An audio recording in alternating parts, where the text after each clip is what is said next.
Bom, meu tema é hiperpersonalização nos bancos de varejo e as suas implicações sociais na era dos dados, justamente para investigar qual que é o sentimento dos consumidores quanto à hiperpersonalização, né? Se ele sente essa hiperpersonalização, se ele acha que essa hiperpersonalização é benéfica, é maléfica, enfim. Eu escolhi o tema porque eu sou estagiário, atuo no mercado financeiro e eu percebo que dentro lá do meu trabalho é um dos grandes temas, um dos temas mais debatidos, mais falados sobre para nessa visão, né, de diretores, superintendentes. Então, eu sei que o banco está muito voltado nesse tipo de na hiperpersonalização, né, nesse momento. É um tema também que envolve impacto social, então, obviamente isso acaba refletindo nos consumidores e entender qual que é o sentimento dos consumidores, acho que é algo muito relevante. E, enfim, tem toda essa guinada de toda as instituições financeiras estarem meio voltadas, né, nessa captura no máximo de informação possível para saber qual oferta fazer para cada cliente, quanto de limite liberar para cada cliente, enfim. Pensando na revisão bibliográfica, eu fiz uma separação em três partes aqui. Obviamente tem mais dentro do trabalho, mas eu trouxe capitalismo de vigilância, algoritmos e desigualdade, hiperpersonalização estratégica.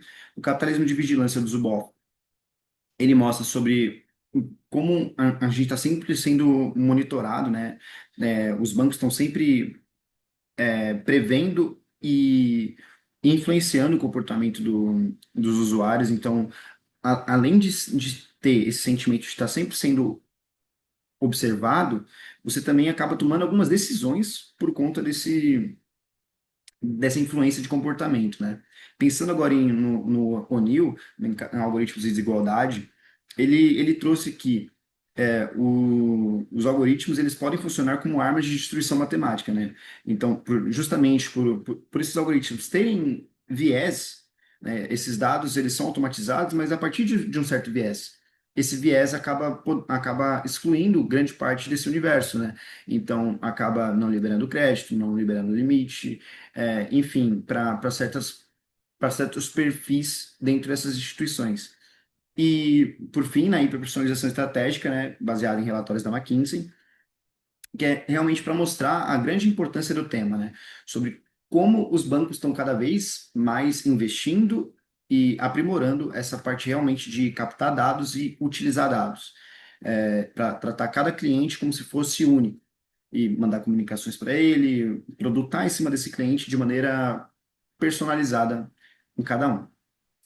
Bom, para chegar em algumas conclusões, fiz uma pesquisa e essa pesquisa é realmente voltada para entender um pouco da percepção da hiperpersonalização no mercado financeiro. Então, se os consumidores percebem a hiperpersonalização e se eles veem essa hiperpersonalização de maneira positiva, negativa, enfim. É, pautada em dois eixos principais, na percepção sobre o uso de dados e experiências de julgamento sobre as decisões automatizadas. Bom, e aqui está um pouquinho das perguntas. Realmente acaba que grande parte percebe sim percebe sim as personalizações, né? Então você acaba sendo impactada pela hiperpersonalização e também um resultado que me deixou muito curioso é que o público entendeu que a hiperpersonalização nos bancos é algo que inclui as pessoas financeiramente, né? Então, o que não necessariamente está errado. Eu acredito que justamente por cada um ser tocado de maneira diferente, de maneira particular ali pelo banco, acaba que muita gente gosta desse tipo de relação.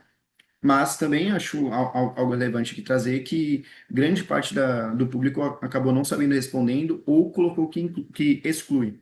Então, enfim, são pessoas que acabam sendo impactadas de maneira negativa ou que realmente não têm a noção que está sendo monitorado, que está compartilhando informação com as instituições financeiras.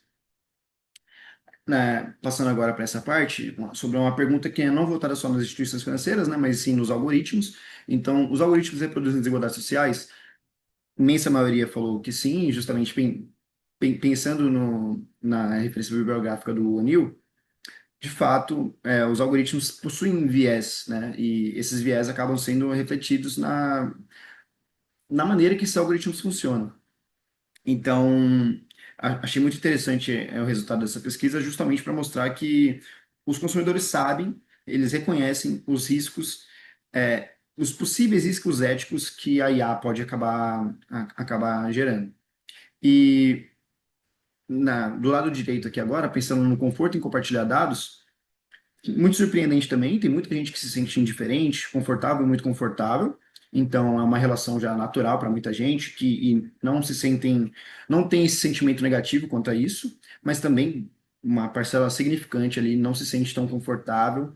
É, mas já olhando para de baixo, apesar de muita gente não se sentir confortável, acaba confiando, ou acabam realmente passando esses dados para o banco, que é justamente porque é como a relação funciona. E por essa hiperpersonalização, ela pode ser, sim, muito positiva, né? Cada cliente pode ser tocado de maneira particular, e isso faz muito bem para esses clientes. Então, ao mesmo tempo que muita gente tem desconfiança, muita gente também gosta, né? Então acaba dividindo um pouco o público.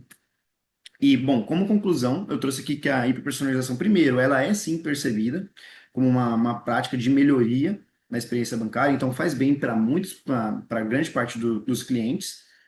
No entanto, essa relação ela convive com certas incertezas extremamente voltadas na transparência e no uso desses dados pessoais, né? Então é realmente aonde que mais impacta o público, que é saber que está sendo, que estão colhendo dado seu, e mas não sabe o porquê, não sabe para que vai ser utilizado, enfim, esse sentimento de monitoramento acaba afetando grande parte do público pesquisado. E os resultados eles mostram que uma parcela relevante também da pesquisa já se sentiu prejudicada por decisões automatizadas.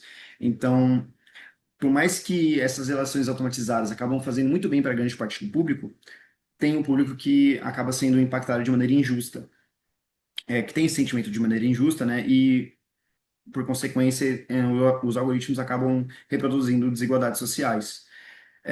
E, por fim, conclui-se que os consumidores valorizam os benefícios da hiperpersonalização, mas esperam maior clareza, controle e explicabilidade. Para ser socialmente legítima, a prática precisa equilibrar a inovação com responsabilidade e transparência. Ou seja, não tem, é um caminho sem volta.